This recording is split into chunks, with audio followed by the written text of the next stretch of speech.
Hey Nazym, great work on this writing and really well done for submitting 5 and 6. Let's have a look at your letter, which was the first one. So this one, so you're getting married soon, write a letter to your friend from a different country and invite him or her to the wedding. In your letter, so describe your future wife or husband, what will happen at the wedding and why you want to invite him or her. Okay, so dear Alia, good. Hope this letter finds you well. How are you doing these days? Good.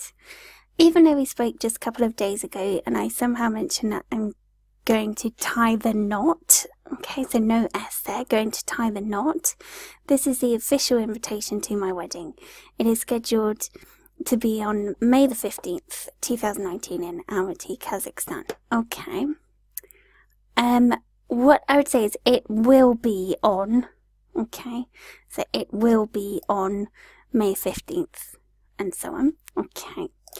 As you may probably be aware, my fiancé is 7 years older than me, taller, and no matter how weird it is, thinner than me. The last thing drives me mad as I'm getting on a bit and have to lose some weight before a big day. There instead of date, day, D-A-Y. Good. Okay, well done. The wedding is going to be a rather traditional Kazakh wedding. Okay, so a rather traditional Kazakh wedding. Full stop there. We expect to see around 80 guests to, what would say here, we expect to have, instead of see, to have around 80 guests. And I have arranged some performances by inviting special dancers. Okay. I really admire the idea of you attending my ceremony. Okay.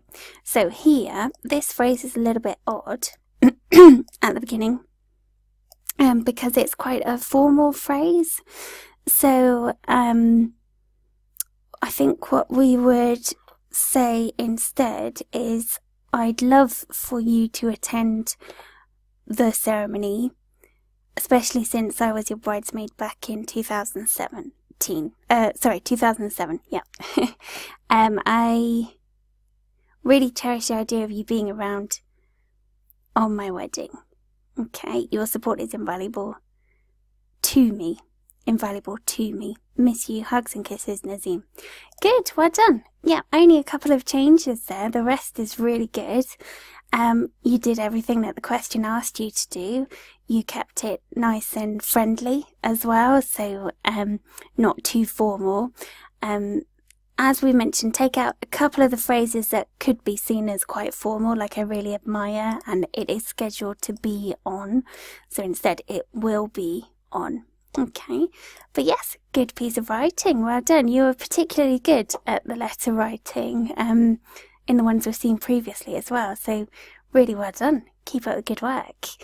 Okay, let's go on to the next one then. So as always, this one's your slightly longer one in the essay piece. So your question here was, do you think that an ageing society will disappear? What are the advantages and disadvantages of having more old people in society? Okay. So your introduction. Global trend of population growing old is the modern world's debatable issue. Many people hope that ageing of people will be eradicated, while others think it will only continue to grow. I am a strong advocate of the latter idea. This essay will support my opinion as well as describe positives and negatives of the increased number of middle-aged people throughout the globe by proving points and stating arguments from the World Labour Organization and the World Health Organization. Okay. Alright then, so let's just double check through again. Okay, so the global trend. Okay, so we need the definite article there. The global trend of population growing old is the modern world's debatable issue. Okay. Yeah, okay, good. So this second half of the sentence is interesting. Is the modern world's debatable issue. Yeah, okay, there's no reason why that wouldn't work. So many people hope that aging of people will be eradicated, while others think it will only continue to grow.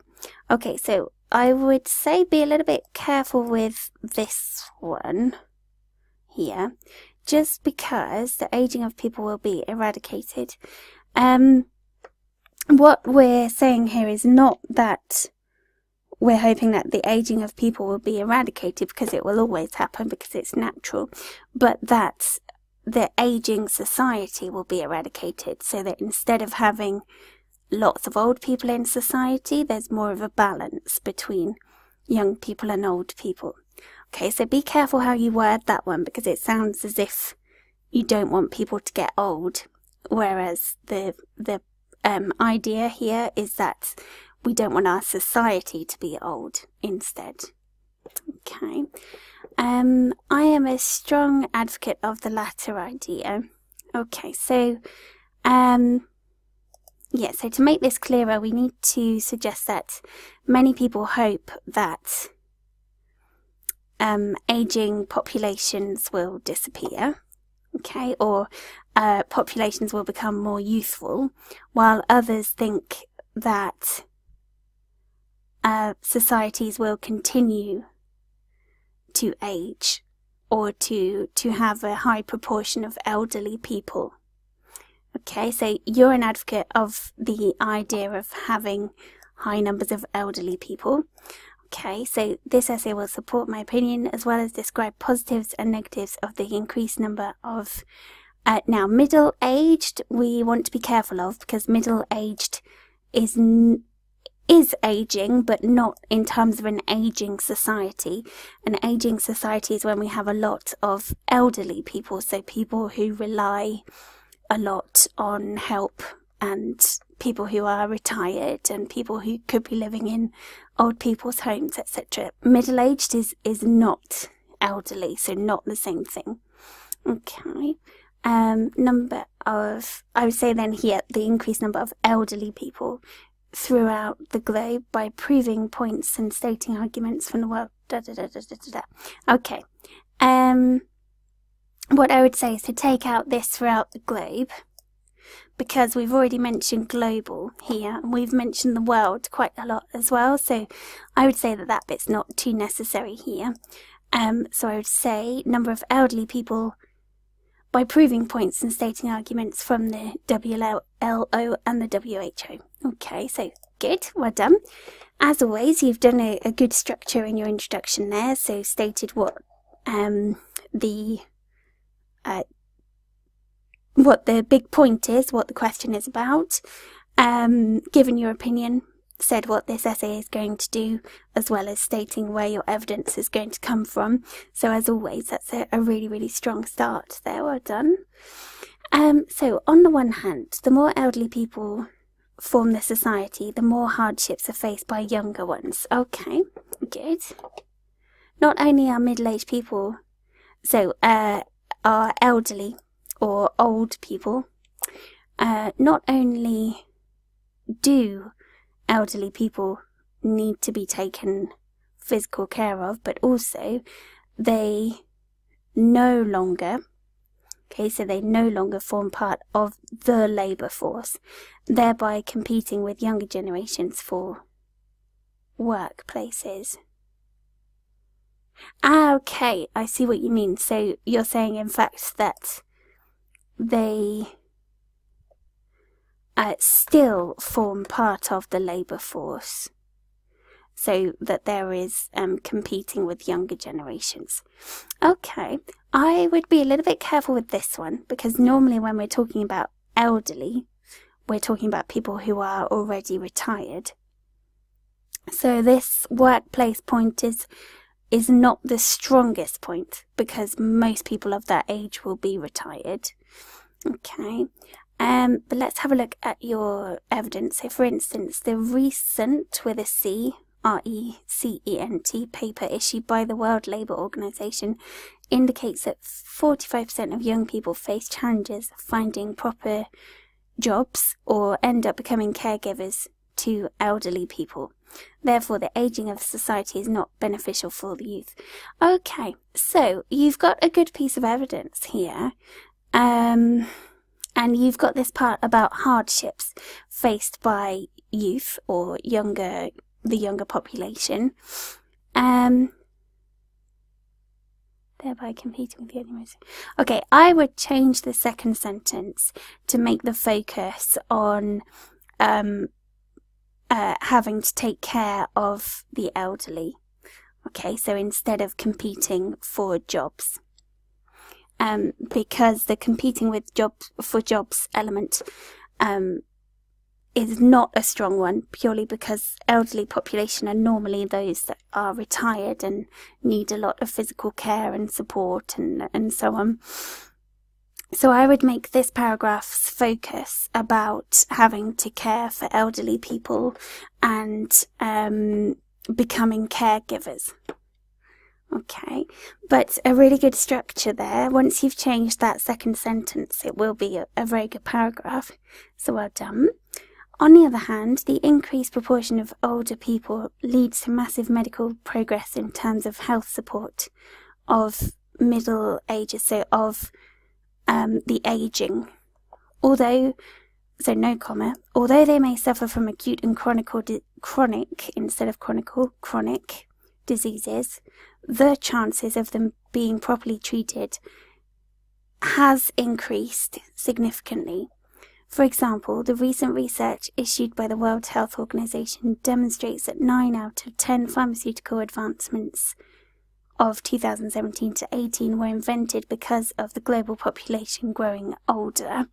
Hence, society aging is advantageous for medical developments. Okay, good. Well done.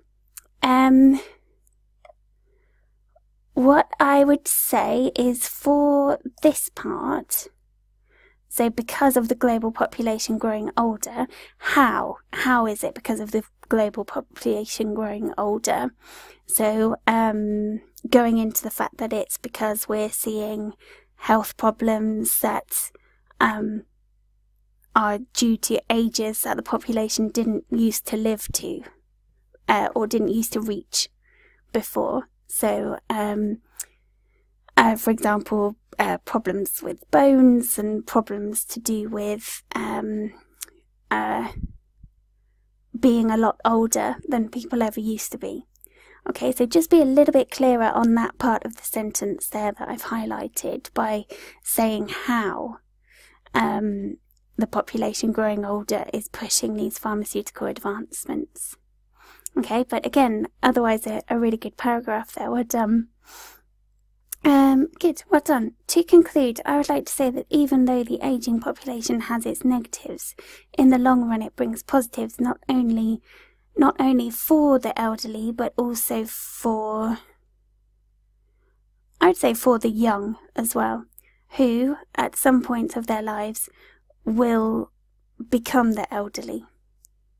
Okay, good, alright then. So I would, just in terms of looking at the essay as a whole, if you look at your introduction, that is quite long here, okay?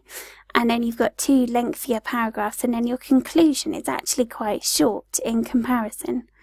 Okay, so just to balance that out, because we don't want the examiner to think that the conclusion is an afterthought and just kind of put in to finish the essay. We want it to be a thoughtful conclusion, so it might be worth adding in another sentence or so, depending on your word count obviously, but adding in another sentence or so just to develop your opinion slightly more. Okay, but as always, Nazym, a really good piece of writing in both cases. The mistakes that you're making here are not big mistakes at all, and they are much more advanced mistakes, so it shows that your writing is very accurate. Now we're getting into kind of nuanced meaning and the areas where we can just take it slightly further. Okay, so for example, you've made a really good point in this paragraph, but we can just take that slightly further by giving some examples of how the population growing older is helping the pharmaceutical advancements. But a really good piece of writing, like I said, for both of those. So as always, you should be very proud of those. Really well done.